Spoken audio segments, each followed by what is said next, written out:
Chào bạn, có khán giả góp ý mình nói về chủ nghĩa phát xít.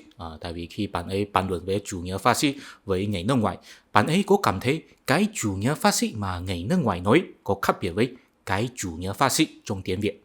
Thật ra trong giới họ cũng không có một định nghĩa thống nhất cho chủ nghĩa phát xít. Các học giả chỉ có thể khẳng định đó là bắt nguồn từ nước Ý và thuộc về kính hiếu, có phản đối chủ nghĩa tự do và chủ nghĩa xã hội, nhưng đó là một từ ngữ bị lạm dụng rất nhiều, bị người ta sử dụng để công kích nhau. Cũng có một điều thú vị là trong video hồi trước, khi mình nói về chủ nghĩa Nazi, có khán giả bình luận rằng đó là bằng với chủ nghĩa phát xít trong tiếng Việt. Sau đó mình đi tra Google, mới phát hiện hóa ra trong tiếng Việt, chủ nghĩa Nazi gọi là chủ nghĩa quốc xã, thảo nào có khiến sự hiểu lầm. Thật ra chủ nghĩa Nazi và chủ nghĩa phát xít không giống nhau, tại vì chủ nghĩa Nazi là thuộc về chủ nghĩa toàn trị, totalitarianism, còn chủ nghĩa phát xít là thuộc về chủ nghĩa chuyên chế, authoritarianism. Tuy nhiên, mình biết chúng đều là khái niệm lớn. Đối với những người không có trải qua sự huấn luyện học thuật, chúng đều là ngôn ngữ mà không có gắn kết với kinh nghiệm cuộc sống. Và nếu để mình từng cái giải thích ý nghĩa trong video, thì cũng sẽ làm khán giả cảm thấy chán nản, tại vì phải nhắc tới nhiều thuật ngữ chính trị nữa, càng thêm nhiều từ ngữ không gắn kết với kinh nghiệm cuộc sống nữa. Cho nên, trong video hôm nay, xin để mình đưa ra một khuôn khổ mà có thể phán đoán ý tưởng của các loại chủ nghĩa hay lý thuyết chính trị. Dựa trên khuôn khổ này, chúng ta có thể phán đoán chủ nghĩa nào là có logic của kính hiếu hay kính tả, thậm chí là có kính hiếu hay kính tả đến mức nào.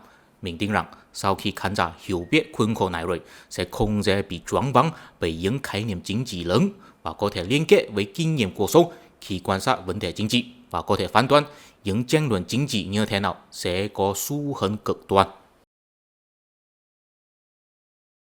Nhắc đến các loại chủ nghĩa chính trị, sự khác biệt đầu tiên là nó là thuộc về kính hiếu hay kính tả. Có lẽ đối với nhiều người, miễn là gần gũi với chủ nghĩa xã hội thì là kính tả, miễn là gần gũi với chủ nghĩa phát xít thì là kính hiếu. Nhưng chúng ta biết rằng chủ nghĩa phát xít đã là một từ ngữ bị lạm dụng rồi, còn chủ nghĩa xã hội cũng là một thuật ngữ khiến nhiều ý kiến trái chiều. Đối với người Bắc Âu, họ sẽ không thấy Trung Quốc có thực sự thi hành chủ nghĩa xã hội. Cùng đa số người Trung Quốc cũng không biết nên giải thích chủ nghĩa xã hội của họ cho người nước ngoài như thế nào. Thế cả chủ nghĩa phát xít và chủ nghĩa xã hội đã là khái niệm lơ mơ rồi, và nếu lấy chúng để phán đoán kính tả và kính hiếu thì càng khiến người hiểu lơ mơ. Vì vậy, chúng ta phải quay trở về kinh nghiệm lịch sử đầu tiên mà phân biệt kính tả và kính hiếu. Đó là cách mạng Pháp vào 200 năm trước. Vào năm 1789, cách mạng Pháp bùng nổ khi bắt đầu chế độ quân chủ không có bị ngay lập tức lật đổ. Người dân tổ chức một hội nghị quốc dân để bàn luận nên giải quyết nguy cơ như thế nào. Khi đó, nghị viên ở đó có phân chia thành hai nhóm. Một nhóm là ủng hộ duy trì chế độ cũ, tức là đặc quyền của quý tộc và giáo hội. Họ ngồi ở bên phải của chủ tịch quốc hội, họ là kính hiếu. Một nhóm khác là chủ trương loại bỏ đặc quyền của quý tộc và giáo hội, họ ngồi ở bên trái của chủ tịch quốc hội, họ là kính tả.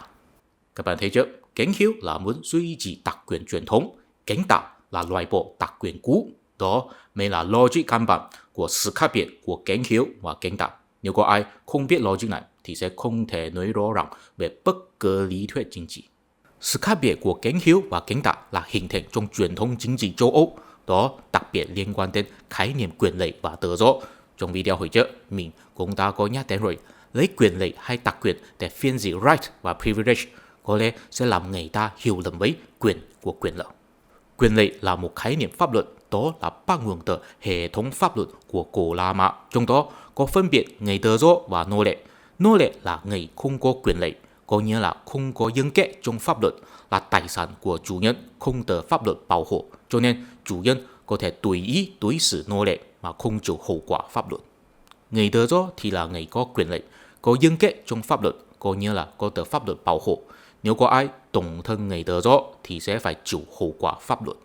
Khi chúng ta nói về quyền lợi, thông thường là vì muốn biểu đạt có quyền để làm một cái gì nào đó, trong tiếng Anh gọi là power.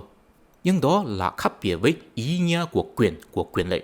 Đó là đặc biệt liên quan đến sự bảo hộ pháp luật. Có nghĩa là vì có pháp luật bảo hộ cho nên có quyền để tránh bị một cái gì nào đó. Sở dĩ cách mạng Pháp bùng nổ chủ yếu là vì quý tộc và giáo hội có đặc quyền. Đó là có quyền tránh bị lấy thuế bởi nhà vua. đó là vì sao? Là một người bình thường bất mãn. Tại vì họ bị nhà vua lấy thuế rất nhiều, họ phát động cách mạng chính là vì muốn nhà vua loại bỏ đặc quyền của quý tộc và giáo hội, cho nên họ kêu gọi bình đẳng.